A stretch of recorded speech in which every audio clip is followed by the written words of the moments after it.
What's up, guys? MrGimms back again with another GimmsRant. That's right, it's been a while. I want to start cracking down and talking about Chapter 28, End Transmission, and the PTB findings that myself and my crew of Tizer, Charlie, and Dev Zone found out yesterday on the PTB. I know this video is a little bit late, but also, guys, just to let you know, we're live right now over on Twitch. Would really appreciate seeing you over there. We can continue the conversation. But anyway, here we go. I want to share my thoughts anyway, and a couple of little mistakes I made during the PTB, which I want to point out because my audience and anyone new who might see this video is going to think differently because of this mistake I made. But anyway, don't forget to like, share, and subscribe, guys, before we keep going. It really does help me out, and thank you for all the love to my Red Brand YouTube streams that happened over the 7-year anniversary and the PTB, which we did a cross stream. Worked out really well, did really well, and thank you so much, guys. I just wanted to say that.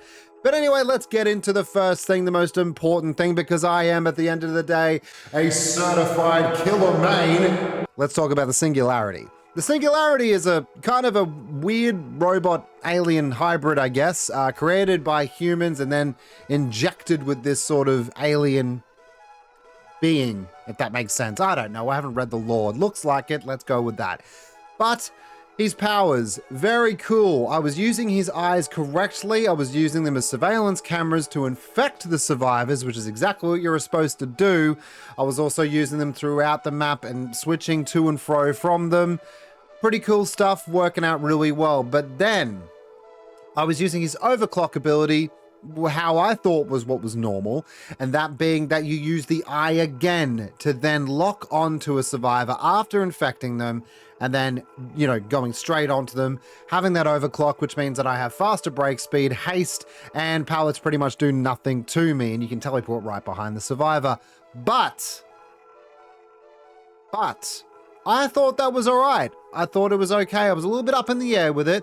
I did question early on in the stream, why can he just keep shooting what looks like poo at survivors for no reason when they're infected, because it kind of seems superfluous and does nothing. Turns out there is a reason why, and I want to share this clip shared to me by Tizer from JRM. Guys, go give him a sub, give him a like. He is a great DBD content creator. I believe he is on Twitch as well, but I do watch some of his YouTube videos. So yeah, give him some love. I'll put the links in the description below to him. I think a lot of people know who the JRM is. But let me show you his little clip. Shoot.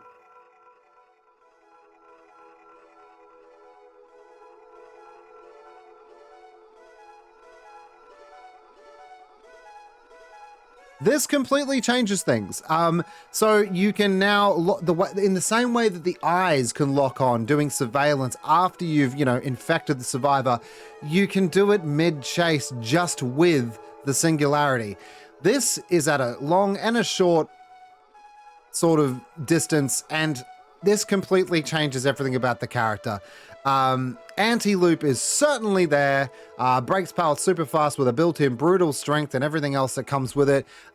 He can also just pretty much negate pallets at a lot of points. This is completely amazing and changes the complete way that I'm going to be playing this character, you know, being that now I'm going to be playing him to his full potential. Really good stuff. I can't wait to use him when he comes to live. Pretty excited about this. I do understand why people are saying he is really strong now. I completely missed the point with this, and I do apologize. This is what testing is for, I guess. But overall, with the Singularity, I find a couple of things a little bit amiss, if you will. We have been told by the devs on the 7-year anniversary that the face camping or camping mechanics are going to be put in place to stop deliberate face camping and deliberate BMing in the way that the devs see it. And that's absolutely fair enough. But you can actually face camp pretty hardcore with this guy. All you need to do is hook a survivor, put your eyeball, whatever the hell it is, the orb thing, next to a survivor, go somewhere else and start a chase, go back into the eyeball, and you can infect the survivor doing the save, and then immediately teleport onto them.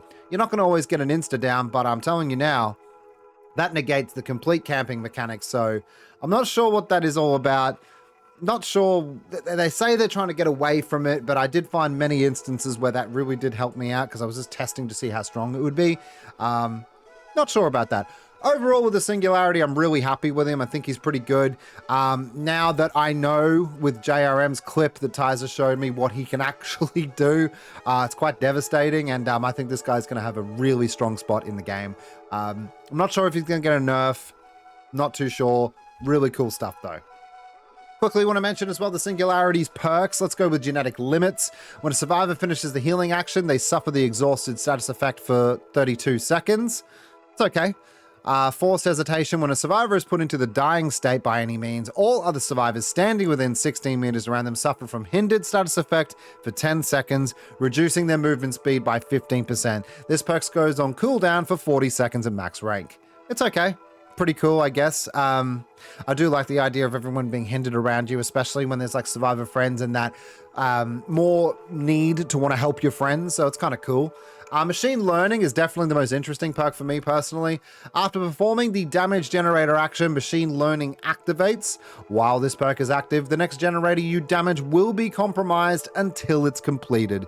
The generator is highlighted in yellow, and when the compromised generator is completed, you become undetectable and gain 7% haste for 30 seconds.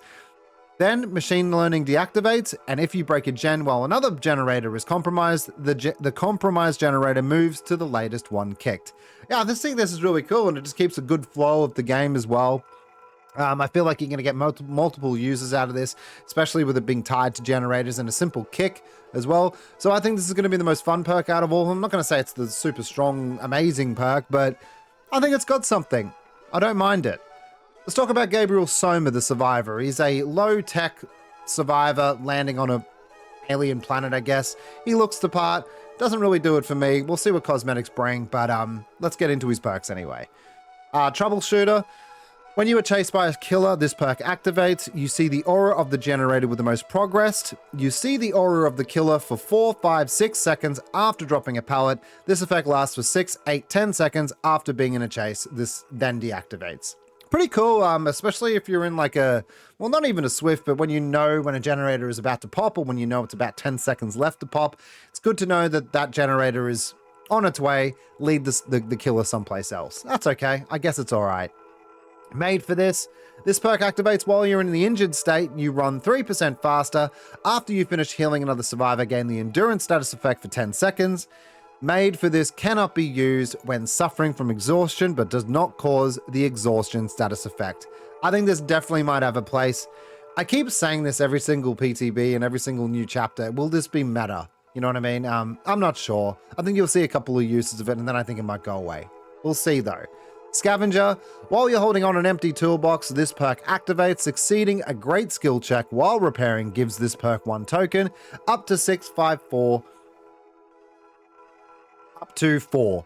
When you reach maximum tokens, lose all tokens automatically to recharge the toolbox to full. Scavenger is disabled for the remainder of the trial after recharging a toolbox.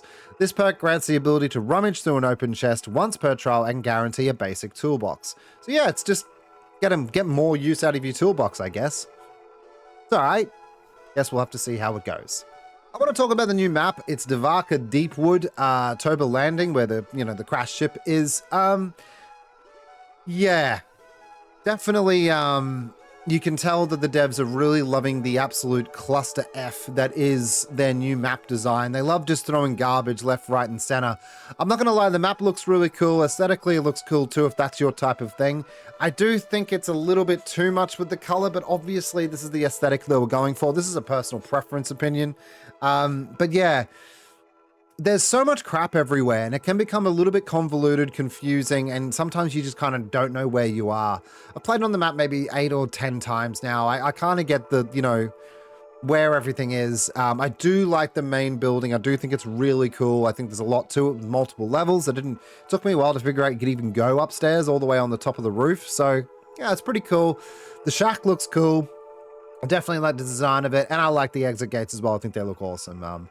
But overall, I think the map is good in terms of its size and everything like that. I just think it's an absolute cluster F of a map. Blight's he's not gonna be happy, and Billy's not gonna be happy, but I guess we'll see. What do you guys think? Let us know what you think about the new map. I'm going to talk briefly on killer improvements. I'm not going to go through absolutely everything. I'm more going to talk about from a power perspective.